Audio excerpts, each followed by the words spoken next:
என்ன பண்ணிக்கிட்டு இருக்கான் இவன் இங்க உட்காந்து? ஏதோ கனவு வேற கண்டுக்கிட்டே இருப்பான் போலயே. டேய் சஞ்சய், சஞ்சய். அம்மா, என்னம்மா சொல்லுங்க. என்னடா தனியாக உட்காந்து சிரிச்சுக்கிட்டு இருக்கிற? அங்கே உங்கள் அண்ணி ஊருக்கு போகிறக்கு ரெடி ஆகிட்டு இருக்கிறா. வா, குழந்தைராட்ட சொல்லாமல் ஊருக்கு போக மாட்டேன் நிற்கிறா. சரிம்மா, வரேன். முதல்ல மாரியாத்தா கோயிலுக்கு போய் முதல்ல வேப்பல் அடிக்கணும். ஊருக்கிட்டு போய் கிடக்குறான். கண்ட நேரத்துக்கு போயிட்டு வராதேன்னா கேட்குறானா ஒன்னா? தேனு, ஏன் நீ மறுபடியும் அம்மா வீட்டுக்கு போறேங்கிற? உனக்கு இங்க சௌரியம் பத்தலையா?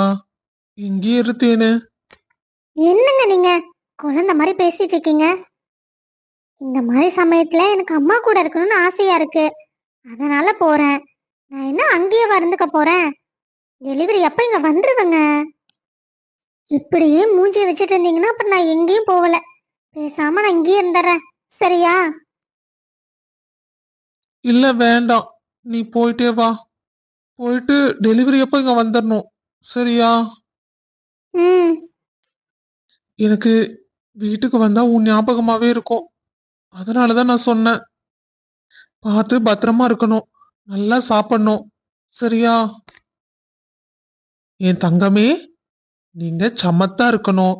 அம்மாவை எந்த தொந்தரவும் செய்யக்கூடாது. அப்பா சீக்கிரமா உங்க 2 பேர்த்தையும் இங்க கூட்டிட்டு வந்துடுறேன். நீ வெளியே வந்ததுக்கு அப்புறம் அப்பா கூடயே விளையாடிட்டு இருக்கலாம். அப்பா உன்னை விட்டுட்டு எங்கேயும் போக மாட்டேன்.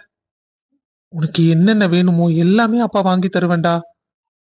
நீ எப்பவும் சிரிச்சுட்டு சந்தோஷமா இருக்கணும். அதான் நானும் அம்மாவும் ரொம்ப ஆசைப்படுறோம். ஓஹோ, அப்ப உங்க குழந்தை வந்தா என்ன கண்டுக்க மாட்டீங்க, அப்படிதானே? நான் எப்ப அப்படி சொன்னேன்? நானும் என் குழந்தையும் சேர்ந்து உன்னை பத்திரமா பாத்துக்குவோம். இல்லடா கண்ணா, நாம 2 பேரும் என்னைக்கு அம்மாக்கு சப்போர்ட்டா தானே இருப்போம். ஏங்க, நம்ம பையன் உதைக்கிறானுங்க. என்ன சொல்ற? உதைக்கிறானா? எங்க உதைக்கிறானுங்க?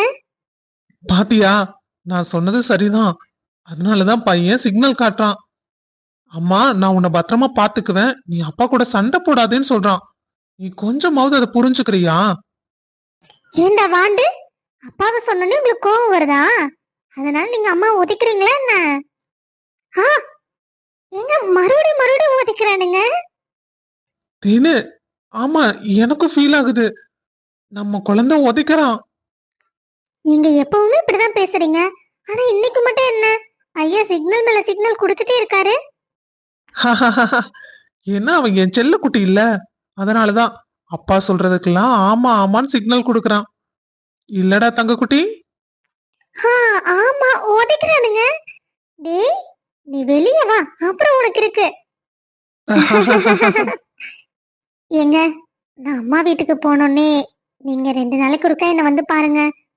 நீங்க இவங்கிட்ட பேசும்போது இவர் ரொம்ப சந்தோஷமா இருக்கான்னு நினைக்கிறேன். அப்பதான் அவ உதைக்கிற ஃபீலிங் எனக்கு நல்லா தெரியுது. ஏன், அவன் மட்டும்தான் சந்தோஷமா இருக்கானா? 2 பேரும். ஆமா தேனு, டாக்டர் சொல்லிருக்காங்கல்ல, குழந்தை மூமெண்ட் எப்பவும் பாத்துக்கிட்டே இருக்கணும்னு. நீ சரியா கவனிச்சுட்டே இரு. நான் 2 நாளைக்கு ஒருக்கா உன்னை பார்க்க வந்துருவேன்.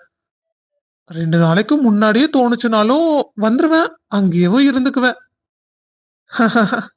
சரிதானே? ம்.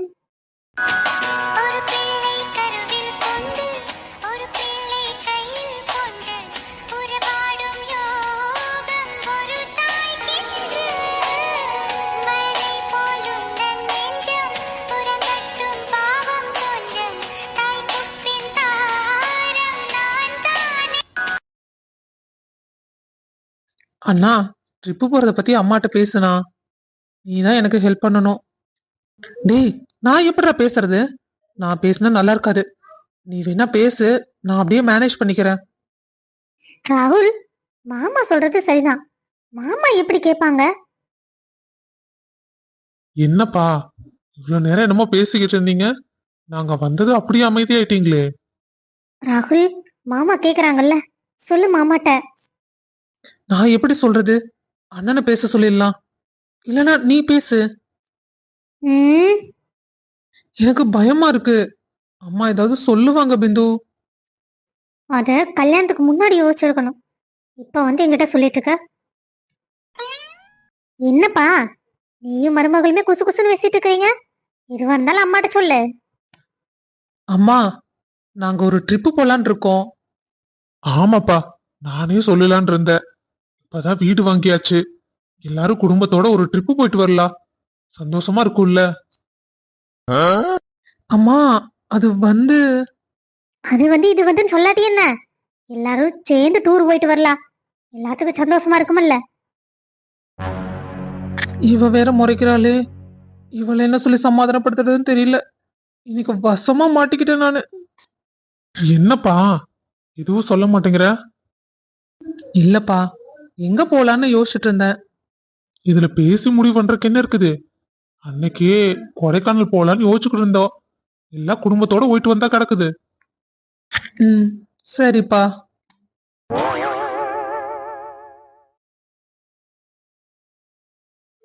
என்னாச்சுடா? உங்க சித்திட்ட பேசினதுல இருந்து ஆளே கொஞ்சம் சரியில்லை. என்ன சொன்னாங்க? கார்த்திக், சித்தி என்ன கல்யாணம் பண்ணிக்க சொல்றாங்கடா. என்னடா சொல்ற? இப்பவே உன்னை கல்யாணம் பண்ணிக்க சொல்றாங்களா? ஏன், என்ன பண்ண நீ? டேய் மச்சான், விளையாடாதடா. உனக்கு தான் தெரியும்ல, எனக்கு ராதாவை ரொம்ப பிடிச்சிருக்கு. சித்தி கேட்டப்போ எனக்கு ராதாவை பிடிச்சிருக்கு, நான் அவளைதான் கல்யாணம் பண்ணிக்க ஆசைப்படுறேன்னு நான் சித்திட்ட சொல்லியிருந்தா, சித்தி தேவையில்லாம போய் ராதா கூட சண்டை போடுவாங்க. அது ஒரு பிரச்சனையா வரும். இப்பதான் அவளுக்கு ஒரு வேலை கிடைச்சிருக்கு. அதான் சித்தி கேட்டதுக்கு நான் சரின்னு சொல்லிட்டேன். என்னாச்சுடா, என்ன அப்படி பாக்குற? இல்ல, என் ஃப்ரெண்டு எப்ப இருந்து சுயநலமா யோசிக்க ஆரம்பிச்சான்னு எனக்கு தெரியல. புதுசா இருக்கல்ல, அதான் பாக்குறேன். டேய், நான் சுயநலமா இருக்கனா? என்னடா சொல்ற? நான் எந்த விஷயத்துல சுயநலமா இருந்திருக்கேன்? நீ சொல்றது எனக்கு புரியல. ஏண்டா, சித்தி உன்கிட்ட கல்யாணம் பண்ணிக்கிறியான்னு கேட்டாலும், இல்ல சித்தி, தேவா இருக்கும்போது நான் எப்படி கல்யாணம் பண்ணிக்கிறது, அவளுக்கு முதல்ல பார்த்து கல்யாணம் பண்ணி வைக்கலாம் நீ சொல்லிருக்கணும்ல.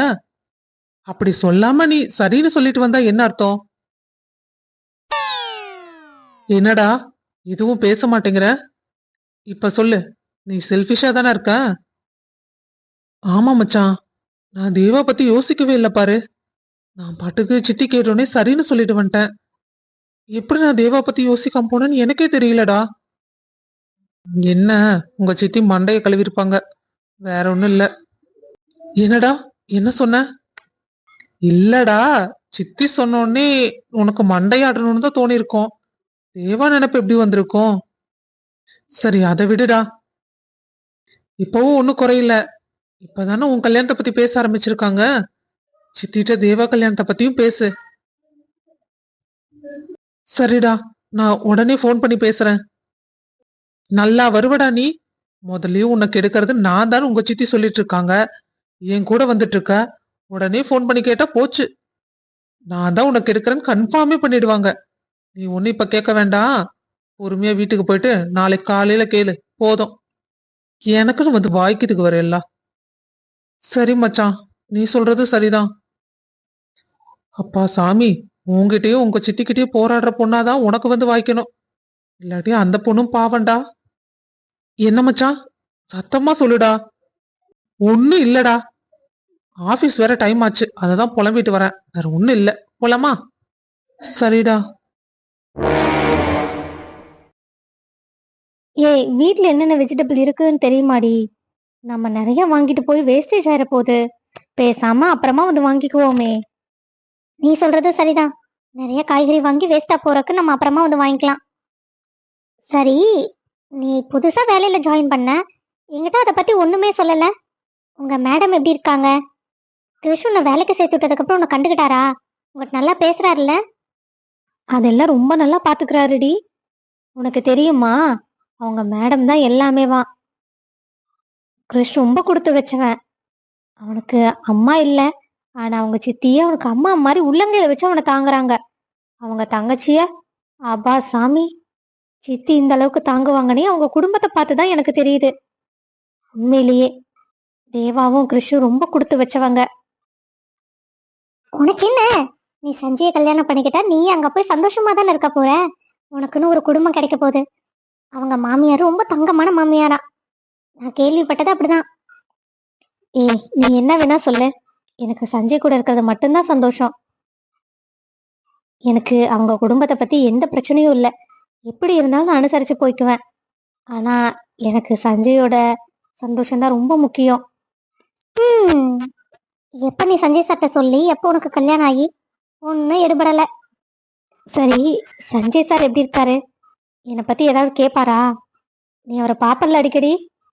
இவகிட்ட இப்ப என்ன சொல்றது? இவரை பத்தி கேட்கவே இல்லைன்னு சொன்னா இவ ரொம்ப தர்ம சங்கடப்படுவாளே. கேட்டான்னு போய் சொன்னா மனசுல ஆசை வளர்த்துக்குவா.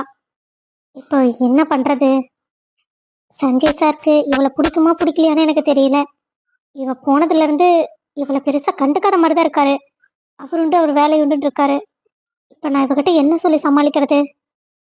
கடவுளே, என்னடி எதுவும் பேச மாட்டேங்கிற? நான் என்ன அவ்வளவு பெரிய டஃப்பான கொஸ்டின் நான் கேட்டேன்? சஞ்சய் சார் என்ன கேட்பாரா? என்னடி இப்படி சொல்ற? ஒருவேளை நான் இங்க வேலையை விட்டுட்டு போனதுனாலதான் அவர் மனசு வருத்தப்பட்டு லீவ் போட்டுக்கிறாரோ என்னமோ. நான் வந்துட்டு இருந்த வரைக்கும் அவர் லீவே போட மாட்டாரே. என்னாச்சுன்னு தெரியலையே. நீ மனச போட்டு குழப்பிக்காதடி. அவங்க வீட்டுல ஏதாவது ஃபங்க்ஷனா கூட இருக்கலாம்ல. நான் அவங்க அண்ணி மாசமா இருக்கிறதா கேள்விப்பட்டேன். ஒருவேளை ஒரு ஃபங்க்ஷனுக்காக கூட லீவ் போட்டிருக்கலாம். இவனுக்கு கொஞ்சமாவது மண்டையில அறிவு இருக்குதா? ஏதாவது சொன்னா புரிஞ்சுக்கிறானா ஒன்னா? யாராவது ஹனிமூனுக்கு குடும்பத்தோட போவாங்களா? ஐயோ, இவனை நினைச்சாலே எரிச்சலா இருக்குது. செம்ம கோவத்துல இருப்பா போலயே. எப்படி இவ்வளவு சமாதானப்படுத்துறதுன்னு தெரியல. பிந்து, நான் என்ன பண்றது? அம்மா பாப்பாவும் வரேன்னு சொல்றாங்க. நான் எப்படி உங்களை வேண்டான்னு சொல்ல முடியும்? அதனாலதான் அதனாலதான் அதனாலதான் சரின்னு சொல்லிட்டேன். முறைக்காத பிந்து. நான் என்ன பண்றது? அவங்க வரேன்னு சொல்லும் போது நான் வேண்டான்னு எப்படி சொல்றது? நீ சொல்ல வேண்டியதானே? நீ பேசாம கம்முன்னு தானே இருந்த? நீ வேண்டாம் நாங்க ஹனிமூன் போறோம் அப்படின்னு நீ சொல்ல வேண்டியதானே? எதுவுமே பேசாம இங்க வந்து என்ன முறைச்சிட்டு இருக்க. பிந்து ப்ளீஸ் டி, கோவப்படாத. நான் சொல்றத கொஞ்சம் பொறுமையா கேளு. வயசான காலத்துல அவங்க என்கிட்ட ஆசையை கேட்கும் போது நான் எப்படி மாட்டேன்னு சொல்ல முடியும்? அதனாலதான் ஒன்னும் சொல்லல. ட்ரிப்பு மட்டும்தான் ஒன்னா, ஆனா நம்மளுக்கு அது ஹனிமூன் தான். இப்படியோ அதை இதையும் பேசி என்ன சமாதானப்படுத்திட்டு இல்லடா.